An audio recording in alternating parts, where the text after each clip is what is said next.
Ladies and gents, boys and girls, I am going to do a video today on how to add and use Nitrous with Holley Terminator, and this will apply also to HP and Dominator.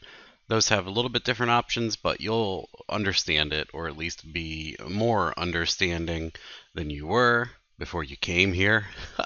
So I have a guy on, he was on Sloppy Private, I think, and he was asking how to go about doing Nitrous. And I can't remember how it came up, but I was like, I should do a video on that. And you should send me your file if it's devoid of all nitrous stuff, and we can do an evaluation and show setup and explain and use case scenarios and what I do and how I do it, etc. I think his main question was, can I utilize flex fuel, or what do I need to do, etc., etc. So we're going to go over all that, make sure we have flex and nitrous, and give them a starting point and tips and tricks, all of those things. So buckle in, or whatever kids say, and hit whatever buttons you like to on your keyboard instead of on YouTube. Thanks, bye.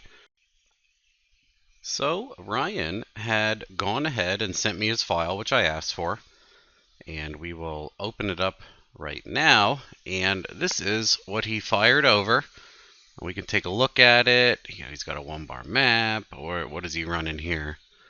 X Max. He's got this going on. He's got Terminator 100 pounders from, I have not had personal experience, but I know a couple of my tuner friends do not like Terminator injectors, but if he is problem free, that is good for him. We got a 24 tooth. Just taking a look at a couple things. I like to look and see if people messed with individual cylinder, the fuel table. It looks a little funny, not terrible. We will look and see. Targets look pretty good for all motor. It's a little bit, this is pushing it, but sometimes they like it. They like it. I had a car the other day where I did a 12.0, a 12.2, and a 12.8, and it picked up. It picked up like another 15, 20 horsepower over that sweep, and everything else seemed okay. So enough of that. The learn table is not bad either. It's hard to get better than a single digit. We could maybe tighten up this. This needs a little bit of attention, but not a really big deal. We can go over that. And how does the ignition and stuff look? It's not bad. It's a little blocky up here, but honestly, this isn't bad at all. He did do like an idle fall off shelf and some other things going on here that work very well. I'm sure this is for the car to collapse into a nice idle area here too. So someone did this unintentionally or fully intentionally. The world may never know. The idle stuff looks pretty good. IAC hold 65 is extremely high. Maybe their throttle stop isn't in a good spot, but yeah, that's real high, and this is 6 seconds. Yeah, he's got to do an adjustment here, but all of that doesn't really matter. So, rev limiter. I do not like spark only. The newer versions of the Terminator firmware have what's called soft, and what you would do here is, so say your overall you wanted 69, so you probably go 7,000, and then you would go like 68. What this does is it drops cylinders before it just trashes you're putting a lot of stress in your timing chain by shutting the car off hard at 7,000. So 6,800, it starts dropping cylinders lightly. That's where the soft comes from. And then its overall limit, it will not fire the ignition above 7,000. And right around 68. So you can make this window larger to make it softer, a whole lot of things. But 200 RPM is better. And then hard ignition cut, I like to stay away from for a lot of reasons. But that's what I would change. And then the first thing I'm going to do, now that we're changing stuff, is leave his first file alone, and we'll go to like 7, 22, 24, Ryan Nitrous first try. You do stuff like that. You don't modify your original. Always better. So, with those two things changed, the next thing we're going to do is look at what I/O he has available. I sincerely doubt this car has AC. He might, but what I'm going to do is, yeah, we're going to turn some of this stuff off, just preemptively. He can always turn it back on, but just judging by the strike marks through it and knowing it's a nitrous car and everything else, we're going to make some presumptions. So basic I/O, we're going to turn off the AC stuff. He does only have one fan running. That's fine. Yeah, I would like him to eventually go to version 3. You can tell it not to run the fans unless the car is running, but again, we're just going to give him back what he can use. And we're going to look. It has advanced tables. IAC fan kick. Yeah, he has all sorts of funny stuff here to try to help the idle, but it will do that automatically in here, obviously. If the, like I said, this sorry, this 65% is telling that something is wrong. It may be 20, 30, 40 at the most. 65 is way too high, so something needs to be adjusted here. Anyway, we can probably get rid of that table. So I think he wants to run a flex sensor. He has I/O set up. He is not using any of it. And what we would do is all of the regular holley stuff to add the flex to the equation. So I would say we do that first, and there is a ton of videos on how to do this, so I don't want to bore you guys, and they're very good, so I don't want to like miss a step or just copy something over. But I'm going to set this stuff up and come back because there's plenty of these videos. I think I've even done 2 of them. Anyway, we're going to fill out flex fuel and come back. All right, the next part of this equation is to add some nitrous stuff, right? So you're going to go up to add individual config, and you're going to go into the nitrous, and you're going to add a default nitrous config. And then whenever I add a config, sometimes if you add a bunch of stuff and you start getting nuts with it, it gets mad. So I save it. Now that the nitrous is configured, I save that guy. Then we're going to go into nitrous here and just take a look. And then we're going to look at the pin map, and we're going to see that there's a nitrous enable and there's a nitrous output. So just adding that tab already took care of this. You don't have to do any funny business. Every now and then I run into someone that makes a custom output and then it doesn't work, or it works real weird because it's not the real deal nitrous output. Anyway, I had my buddy Taylor Ray do that, and he even created custom outputs and inputs that exactly named this, so it was very hard to tell initially what was going on because the holley default and his all have the same name. Okay, moving on here. So what we'll do is activate means the kit is actually activated in the ECU. You can do this and the kit won't work at all. Then what I recommend if you are getting into nitrous and you have a terminator is not spraying wet nitrous at all. It is doing dry, non-progressive. That's how you're going to start. Now we're going to get into it because Ryan here wants to do a big progressive shot. But we're just going to get into a little zappy of dry.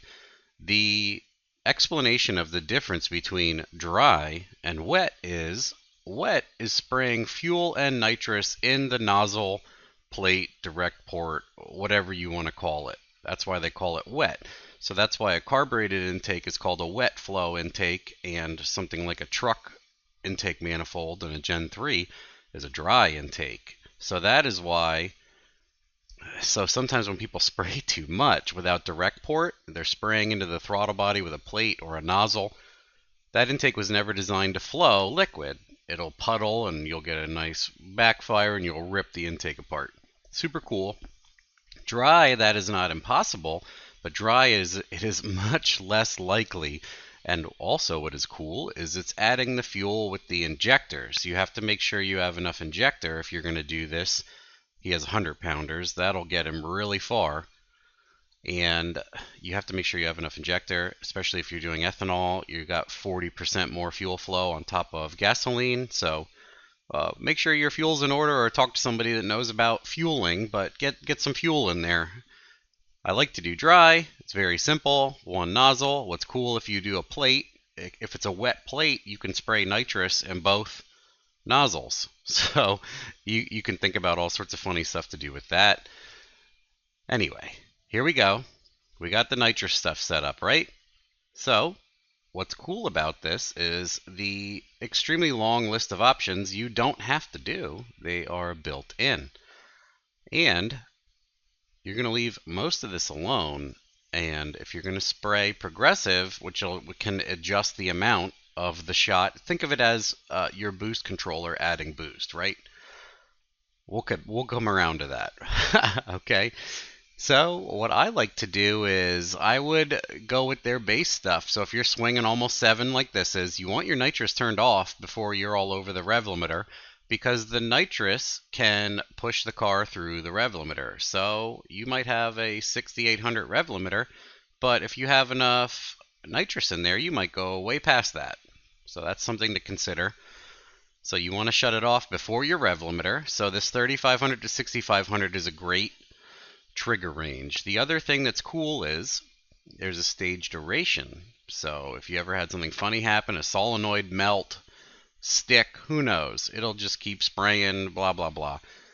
Anyway, to prevent a bunch of issues of off throttle or a lot of things, you can set a timer, maximum amount that this nitrous kit can come on for. Sometimes it's nice to have in there. So yeah, if your car is a certain 14-second car or whatever, you can line this up. I'll use your imagination, okay? You can mess around with air fuel cutoffs, but I would not turn these on until you are dialed, because what you want to do is hold on a second. What you want to do is this is where you're adding the fueling. So this is where the fuel's going in for the dry kit. So all the nitrous is introducing air and oxidizing and creating a bunch of air. You have to toss the fuel in, so that's what this fuel table is for. Once you have that dialed in, you want to put too much fuel in and get the car submarining and then trim it out. I can give you default numbers, which we're going to go over, to get you real close to the ballpark, but I would turn these off to start, because your air fuel is going to be all over the place and it's going to be turning the kit on and off, and you're going to be wondering what the hell's going on. Avoid this for right now. So we're getting to meat and potatoes here. What I like to do is 30 pounds of fuel per 100 horsepower. And you might ask, oh, what does that mean? What's cool is in pounds per hour, the flex fuel works. So this works with this. So if you're adding 30 pounds and your flex fuel is here, the multiplier is working together. You can mix gasoline and ethanol in a lot of different amounts, and you'll still have a good wide open air fuel, because Mr. Flex here. If you're not using Flex, this doesn't apply to you. But what's cool to know is it's always working in the background on motor, on nitrous, etc. So what's cool about, again, is they're taking pounds per hour. So all the math in the ECU applies, not some weird extra injector amount or what have you. What's nice here also is we have target air fuel of a 12.9. Talking about target air fuels here, he has a 12.9 on motor, which is a little high, but his combo might really like that. He might be paying a lot of attention. Not judging here. I did a car the other day with a 11.8 to a 12.8. It made absolutely worthwhile more peak power at a 12.8. That's where we shipped it. So we are going to talk about the relation with the target air fuel. On what I recommend you doing, if you have not done anything, is going dry again. And this is what you would call window switch, or TPS and RPM window. It's using a TPS and RPM window to keep it safe. There are plenty of people that I would say most people's failures are not using a window switch or a TPS switch, and they're pushing a button or something cool, and they backfire the intake clean off. Next on the agenda here is we're going to talk about the fuel situation. So again, back to the window switch, what I like to do before you start modifying these tables is you're going to be spraying between I would recommend these numbers for not the astronomical world worth of nitrous, but about that 100 shot. People are getting their feet wet with this. I would do 3,500 and 6,500. Yes. If you have a car that can't get this kind of RPM to launch, you can lower it slowly, and a lot of times when you're spraying 100, the converter will go way past this. You just want to make sure. So say you can foot brake 3 flat. What you want to do is just foot brake about 2 and turn this guy on at 2,500. And you can just foot brake the 2 and smash the pedal down, and when that nitrous comes on, that converter will come up. But yeah, start slow, obviously, start slow. The other things, like I said, we're going to scale for this RPM band is the amount of ignition retard. So we're going to do that 3 to 7. I might have already explained this. Let me go check real quick before I dive too much into this. No, we are safe to go here.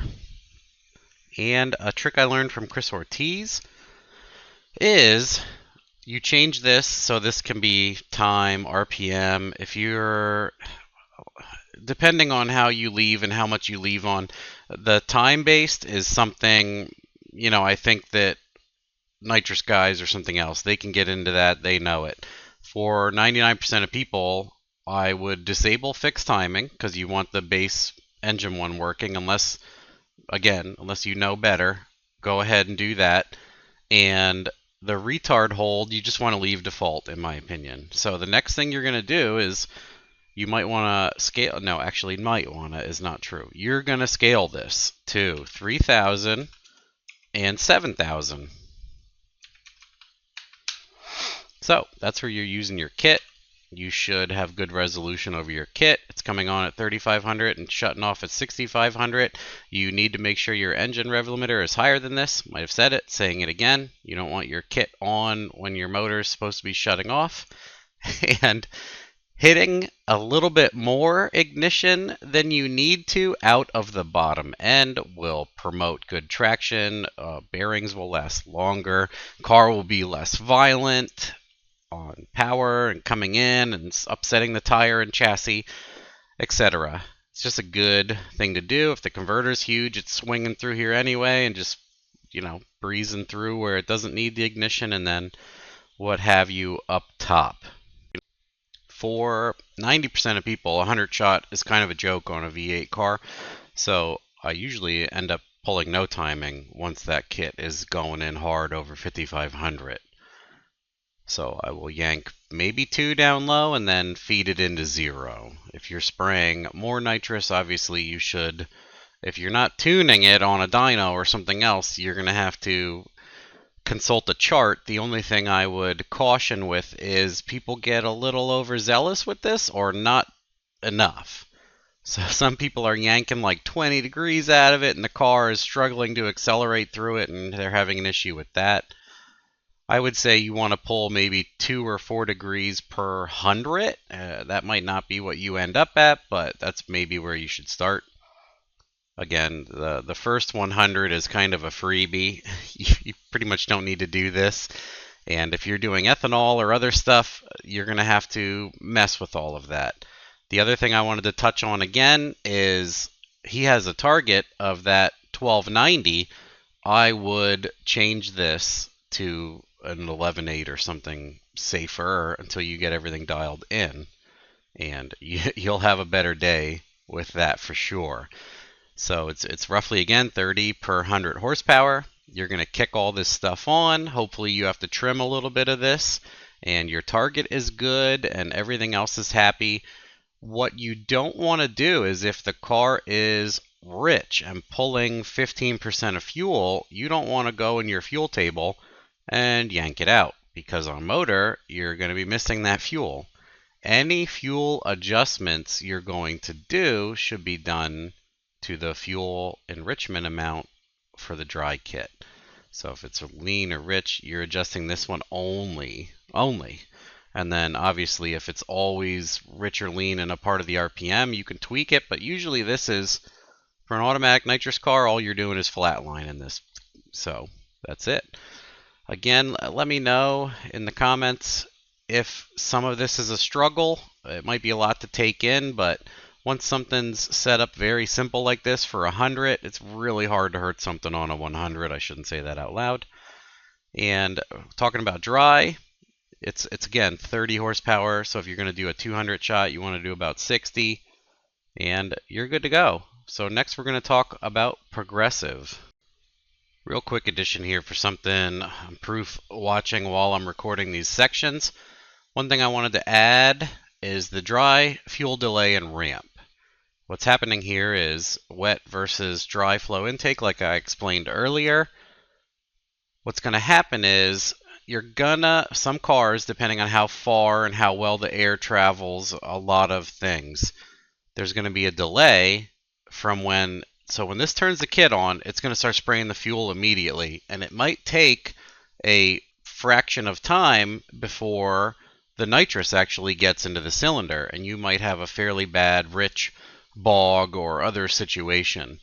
That's not going to happen on 100, at least it's not going to happen very bad at all.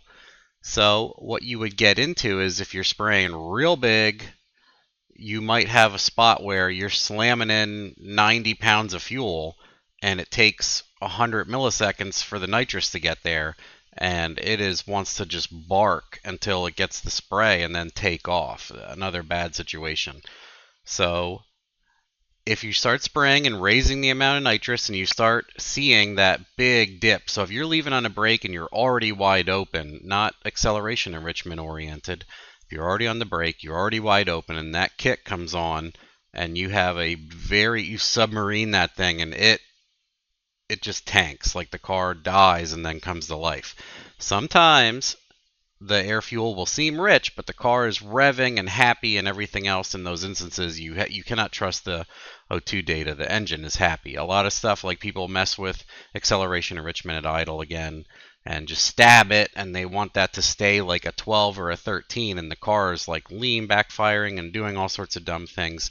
That's one of those, does this pedal feel snappy? Leave it alone kind of thing. But what you want is the fuel there before, and then trim it out with these as an end result. No matter what you do with this, if it's always rich on the hit, start with 50 for both. Maybe you need 150. By then, most of my issues with 100 to 200 is cleared up with this being 50 or 150. So, hope that explains a little bit of that I missed.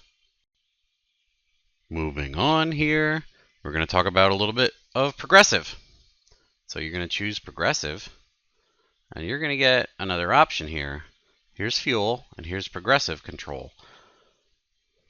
You can do time or RPM based. If it's a drag car, you're probably going to do time. I wouldn't necessarily do RPM unless it's a stick shift car that's not very fast through the gears. What you're going to do is the same stuff, but what you're going to think about is if you have a plate that can do 600 horsepower, I know that might sound crazy to some of you, it's totally normal.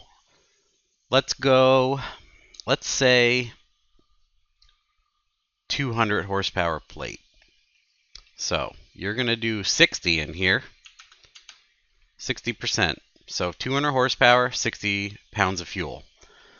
You're not going to fuel for 100, you're going to fuel for the overall amount. So if you got 100% of your solenoid on, it does the math already. What's cool about progressive is, so say you have a 10-second car. You can do 0, 2, and you are all in on your nitrous by the 8th mile. Let's just throw a 5 in there. So this will give you good resolution. This is something you nitrous guys know, but we're going to say it for other people. You know when you're all in on your kits. So this is what you're going to, you might have it all in by 2 seconds.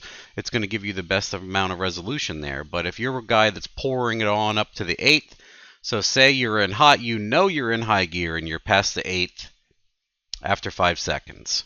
You're going to start light. You're probably not going to hammer this thing.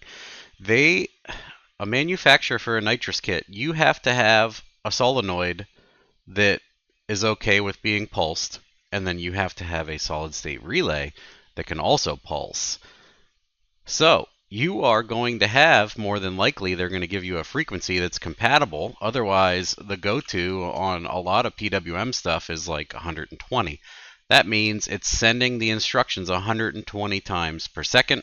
A lot of stuff is happy with that. Please consult your nitrous outlet boys to learn. Here, this is a percentage of your progressive. So if you are jetting for 200, say a 72-ish, and you're going to add 60 pounds of fuel, you let off the brake, you hit this thing with 50%, and then out past the eighth, you're at 100%. And then you blend this very nicely. What's happening is it's starting with 50% of the nitrous, and then over 5 seconds, it's slowly creeping to the 200 shot. What's cool is this is getting away from extreme violence. The timing retard is also smoothing this out. You end up having an extremely smooth, fast, repeatable, safe nitrous car. Okay? Say you're running a 300 plate. We're going to go right to 90 pounds. And you might leave with 33% and ramp to 100. So what's happening here is you're leaving on a 100 shot, and then as this ramps in, you're going to 300 horsepower. Now, something to consider here is a lot of stuff between 0 to 10, they don't like to be pulsed. And between 90 and 100, it's basically the same as wide open. This varies, but a general rule of thumb is you don't want to be in this area, and by the time you're at 90, it's pretty much 100. So don't get crazy into a 1,000 horsepower shot and screw around. The other cool thing is, say it's a 400 horsepower shot. You could leave on 25% and then ramp it to 100 over that 5 seconds again. And look what you got here. You're leaving on 100. You're hitting 200. Here you're hitting about 300. And then here's about 400. So you're slowly ramping it in, and everything should be super happy with that. It's something to consider. It's something to think about. What's cool also is, say you got your nitrous car out and you only want to whack it with 200 today, and you are jetted for 400. You can go 50% across the board, 200. Super simple. You don't have to change your jets at all. You know, if all of your stuff is working and wired right, it's that easy. You could even, we can get real wild here. I can make another video, but you could have a dial-a-boost or some sort of input that offsets this amount of nitrous. And then you can get real wild, and you can have an advanced table that offsets the amount of spray by vehicle speed, by a ton of things. So that's food for thought. That's pretty far advanced, but I wanted to give you all a quick grasp on how this stuff works. The other thing you need to do without, we can't forget about this, is you need to have a nitrous enable. That lets the kit know that you want it to work. And then here's your guy that you're using for nitrous. You have to use that ground output to turn on your kit. So those have to be done. What's cool about all of this setup, obviously, also is you can be flooring the car, be like, oh, I forgot to do everything, and just smack the enable kit. And it'll enable it and start working, just as if you were turning your boost controller on and off. So I hope you guys all learned something. I think that's plenty to wrap it up for now. And let me know if you have any questions or if we need to do a version 2, but I think I planted out enough to inundate people where they have to watch multiple times. Hopefully not. So enjoy that. Let me know questions again. I think I covered 90%. I'm thinking back and I'm blank. Have a good day. Bye.